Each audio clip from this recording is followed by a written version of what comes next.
Good morning mga friend. Ato karong mga pagisgutan nato kadtong atong kauban nga vlogger nga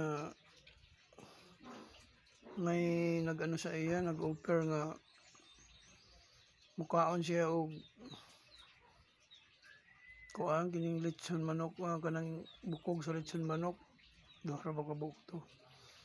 Kay mohatag ko na og kuan kantidad nga 20k. Basta mukaon og bukog na karon kay kining manok di ay og luto na ang iyang bukog, muhait og mapusa og mabuak. Karon kay iya man gikaon apil ang bukog nga mao may challenge lagi pagkaon ng bukog.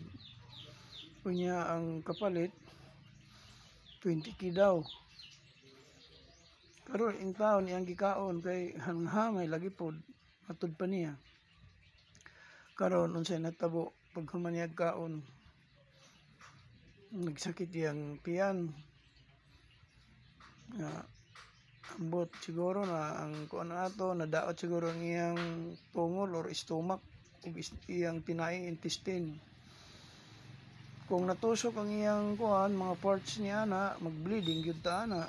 So masakit ug nag-bleeding tungod lang sa offer nga ipagkaon ang bukog, 20k ang bayad. Karon in taon tan-awa biya sa iyang pamilya. Kanaman kitang mga vlogger mga friend, kung nangani ka nato maghatag-hatag og mga challenge, okay kung kaya nato, kung dili makasama or di makadaot sa atong lawas. Kung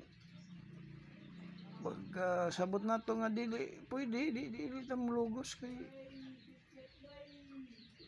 delikado man. Challenge nga mga murag ikamatay nato og di ma-timing.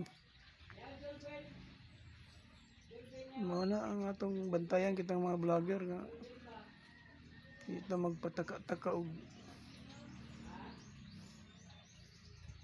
sugot dayo basta na mag-offer kay kwarta.